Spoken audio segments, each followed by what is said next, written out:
내 삶에 영어가 꼭 필요한 분들, 정말 내가 원하는 만큼의 영어 수준까지 올라가고 싶은 분들은 끝까지 영상을 좀 봐달라.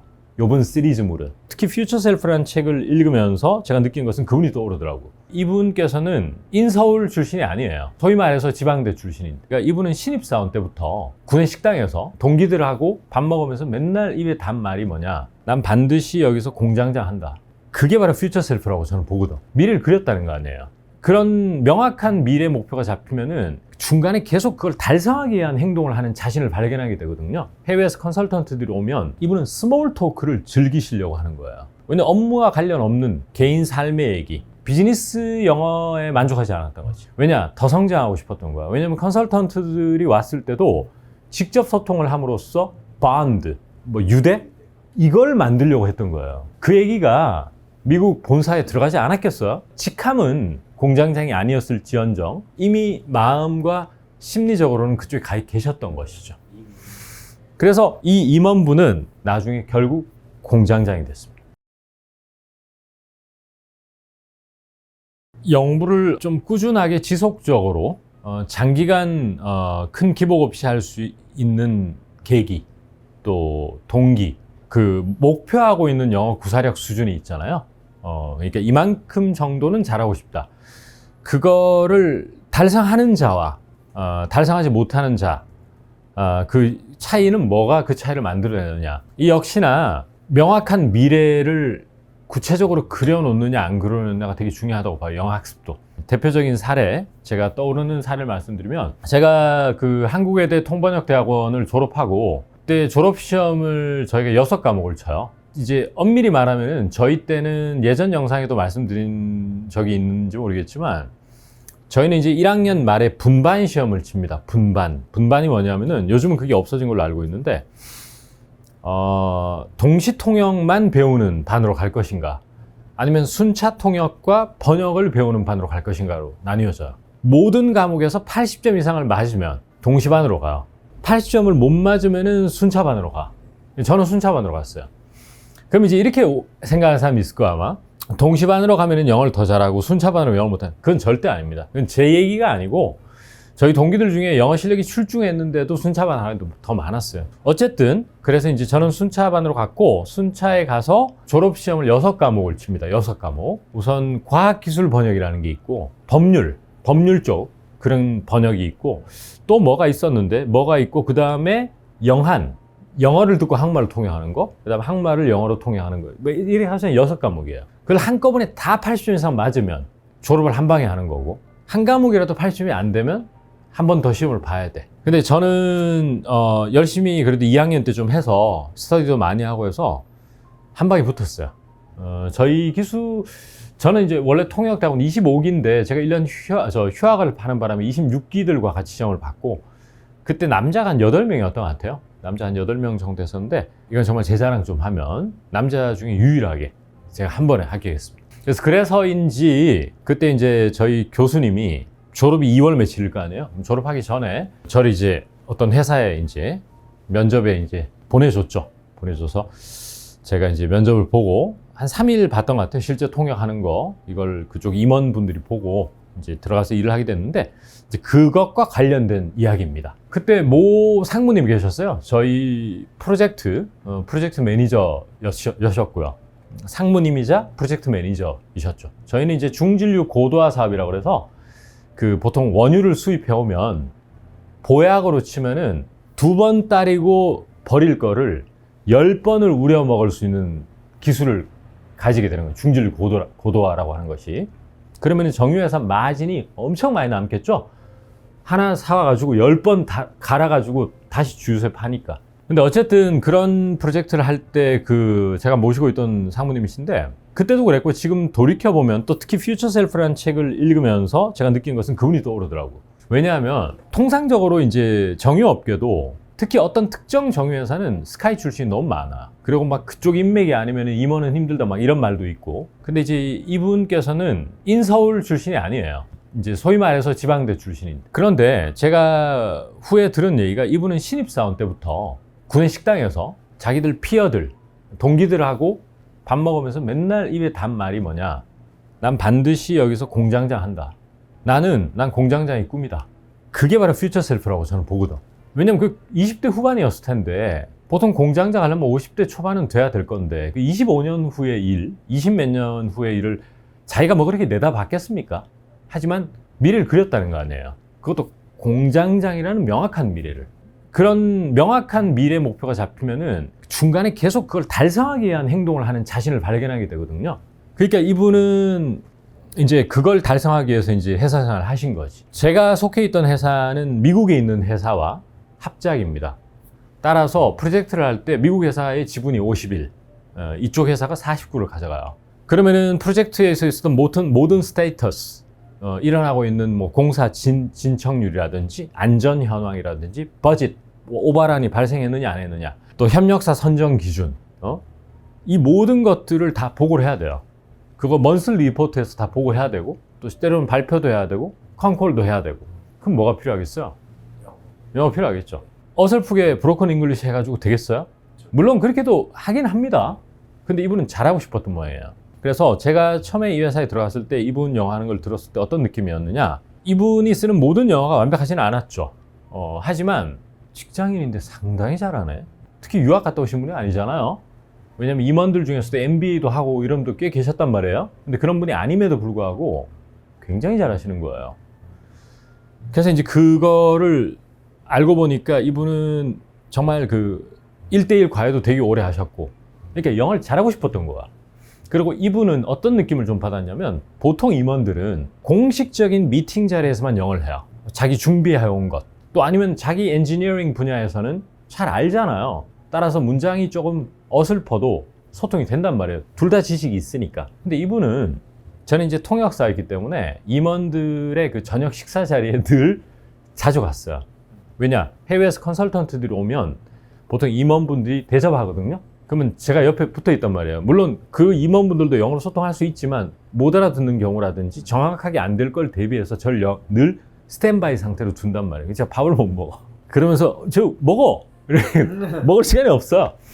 근데 이분은 스몰 토크를 즐기시려고 하는 거예요. 왜냐면 업무와 관련 없는 개인 삶의 얘기, 딸아이 이야기, 또 그 상대편 컨설턴트 여성분의 남편 얘기, 또 하여튼 좀 그때 재미난 일이 아니고 깊은 얘기도 좀 있었는데 그런 얘기를 알아듣고 하시는 거예요. 왜? 스몰 토크 어렵거든요, 은근히. 그러면은 그러한 그 공장장이라는 거시적 미래, 이거를 제가 그때 같이 저희 회사 일했던 그 영국계 컨설팅 회사에서는 뭐라고 그랬느냐, 저는 퓨처 셀프를 읽으면서 그 영어 단어가 생각이 났어. 그 회사에서는 그것을 declared future라고 그랬어요. 선언적 미래. declared future는 매우 중요하다. 성공하는 사람들은 반드시 declared future를 가지고 있다. 선언해버린다는 거거든요. 난 반드시 이게 되겠다. 그거를 자기 혼자만 알고 있으면 안 된대요. 남한테 알려야 되는데, 그래야지만 기대를 충족하기 위해서 계속 포기하지 않고 그걸 가게 된대요. 근데 자기 혼자만 알고 있으면 포기할 수 있다는 거야.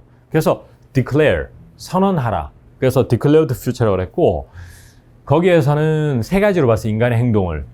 perception, action, results, 이런 식으로. 즉 상황을 인식하는 것에 기반해서 행동을 실천하게 되고, 그 실천적 행동이 결과로 이어진다, 이렇게 이제 얘기를 했는데, 저는 퓨처 셀프를 읽으면서 그거하고 상당히 일맥상통한다, 이렇게 느꼈습니다. 그래서 이 임원분은 결국, 근데 제가 퇴사를 하고 나중에 결국 공장장이 됐습니다. 굉장히 선언적 미래일 뿐만 아니고 굉장히 디테일하게 자기 목표를 명확하게 해놓으니까 영어 학습에 있어서 적극적이었다는 거죠. 자, 한번 볼게요. 모 임원이 계셨어요. 아주 명문대를 나왔습니다. 좋은 학원학과, 뭐 저희 정유회사 거의 학원학과 출신이 많거든요. 소극적이셔요. 딱 필요한 영어만 해. 예를 들어서, 야, 석사 이거 하기, 이거 영어로 뭐야? 재우, 빨리 알려줘. 이런 소극적인, 자기 필요한 것만. 근데 이 공장장까지 하신 분은 제가 아까 말씀드렸죠. 비즈니스 영어에 만족하지 않았던 거지. 왜냐? 더 성장하고 싶었던 거야. 왜냐면 컨설턴트들이 왔을 때도 직접 소통을 함으로써 본드, 뭐 유대? 이걸 만들려고 했던 거예요. 그 얘기가 미국 본사에 들어가지 않았겠어요? 다 들어가거든요. 왜냐면 그 컨설턴트들이 미국에 있는 윗선하고 되게 친했는데, 그러니까 누구누구면 다 얘기했겠지.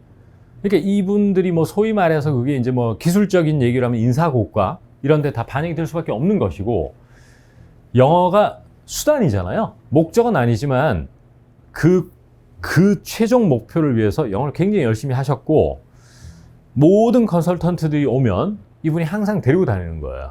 그러면서 어디 저희 공장은 여수에 있었는데 여수에 뭐 맛집도 데려가고 뭐 구경도 시켜주고 다 가는 거야. 보이차 한번 먹어봐, 잡숴봐, 부터 해서 다 영어로. 그러니까 영어도 많이 늘었겠지, 그런 대화하면서. 이제 그것이 이분이 영어에 시간과 돈을 아낌없이 투자할 수 있었던 가장 큰 동력이 됐던 것 같고, 아까 말했던 퓨처 셀프를 실현시켜 버렸잖아요. 그래서 이분이 이제 단적인 사례지만, 그래서 제가 느낀 게 뭐냐, 이 퓨처 셀프에서 얘기하는 단기 목표를 자꾸 쿼터별로 그냥 6개월 이렇게 짧게, 아니면 다음 주 이렇게 잡으면 계속 몸이 바쁘다니까. 근데 이분 역시나 그렇게 중책을 맡았는데도 여유 시간이 상당히 많으시더라고. 그러니까 왜냐면 거시적 관점에서 큰 목표 아래서 주간 단위 목표가 세워지니까 흔들리지 않나 봐. 그러니까 딱딱 명확해. 요번 주에는 요것만 하면 된다. 이런 게 좀 있으신 것 같더라고. 되게 플래닝이 잘 되시더라고요.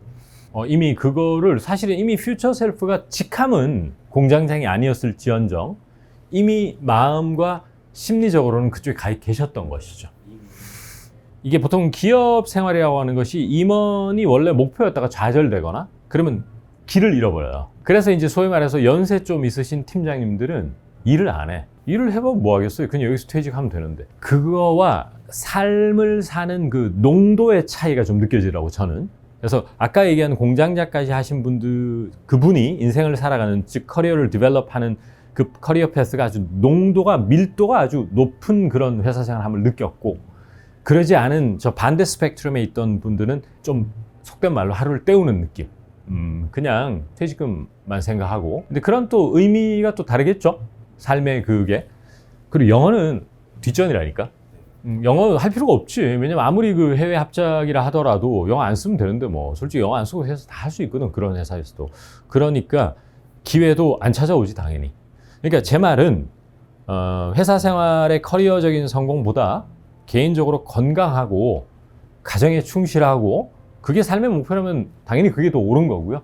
근데 만약에 커리어적인, 제가 오늘 영상에서 아까 말씀드렸던, 오늘은 내 삶의 영어가 꼭 필요한 분들, 정말 내가 원하는 만큼의 영어 수준까지 올라가고 싶은 분들은 끝까지 영상을 좀 봐달라. 요번 시리즈물은. 그 말씀을 드리는 이유가 바로 거기에 있는 것이죠. 그런 거를 잘 기억하시면은 동기부여가 많이 되지 않을까, 그런 생각이 저는 많이 들거든요. 그러면 토익 점수 900 몇 점 만점 맞았다고 자랑할 일이 아닌 게 되는 것이죠. 영어 자체가 목적이 아니고 아주 강력한 수단으로 이용했다는 점이 그런 것 같습니다. 점에서 좀 굉장히 인상 깊은 것 같습니다. 네, 진짜 그런 것 같습니다. 그러니까 멀리서 찾으면은 우리가 뭐 찾을 수 있겠지만, 저는 이제 가까이서 회사 생활하면서 뵀던 영어 잘하는 분, 그분은 그런 분이고, 또 하나만 더 말씀드릴게요. 사실 이거는 원래 할 계획은 없었는데, 그 요즘은 제가 사실 프로젝트 현황을 잘 모르지만, 제가 회사 생활할 때는 전 세계적으로 플랜트 프로젝트가 호황이었어요. 세계적으로 이제 정유 그 중진류 고도화 사업도 각 나라에서 되게 붐을 이뤘고, 근데 저희 차장님이 한 분 계셨는데 시도 때도 영어 공부를 하고 있는 거예요. 뭐 밥 먹고 영어 공부하고 있고 계속 뭐 듣고 있고 이러는 거예요. 왜 저렇게 하시나. 근데 이분은 저하고 친하진 않았어요, 개인적으로. 근데 결국 이분은 그걸 퓨처 셀프라고 해야 될지는 잘 모르겠어. 근데 이분은 뭐를 마음속에 목표로 잡았냐면, 회사를 퇴사해서 전 세계 플랜트 사업 하는데 자기가 에이전시를 하고 싶었던 거예요. 에이전시 잘하면 돈 정말 끌어모으거든요. 그러니까 에이전시라는 게 뭐냐 하면, 예를 들어서 우리가 뭐 그 건설을 할 때 뭐가 필요해. 뭐 일본 고베 스틸에서 철, 스틸 이런 걸 갖다가 수급을 해야 될 거 아니에요. 그럼 그거를 연결시켜주는 역할을 하는 것이죠. 그리고 수수료 떼먹는 거 아니에요, 그죠? 영어 잘해야 되죠. 사실 그분은 이제 결국에는 퇴사하셔가지고 에이전시 차려서 미국의 반, 한국의 반 이렇게 왔다 갔다 하셨던 걸로 기억해요. 영어 공부 하겠어요, 안 하겠어요? 미국에 사업해야 되는데. 강력한 드라이브인 거죠. 그러니까 빨리 늘 수밖에 없는 것이고, 자꾸 방법론에 휘둘리지 않는 거예요. 그냥 열심히 하는 거예요. 매일 규칙적으로 계속 밀도 있게. 그리고 또 이런 게 있겠지. 일반 영어 뭐 재회화책이건 아니면 다른 학원에서 주는 자료도 그냥 다른 사람 얘기같이 들리지가 않은 거야. 이걸 어떻게 하면 내 생활에 대입할까가 계속 생각이 났겠죠. 그럼 느는 속도는 3배, 4배 높아지겠죠. 이제 그런 것도 단기적 퓨처 셀프를 그리지 않았나. 모든 게 뭐 여러분도 지금 집에서 이 영상 시청하면은 지금 퓨처 셀프 계속 그리면서 하실 거 아니에요? 그것이 조금 더 가까운 퓨처냐, 먼 퓨처나, 이게 디스턴트 퓨처일수록 잘 그려지지가 않잖아요. 먼 미래일수록. 근데 그런 사례가 아니었나 그런 생각도 들기도 하네요.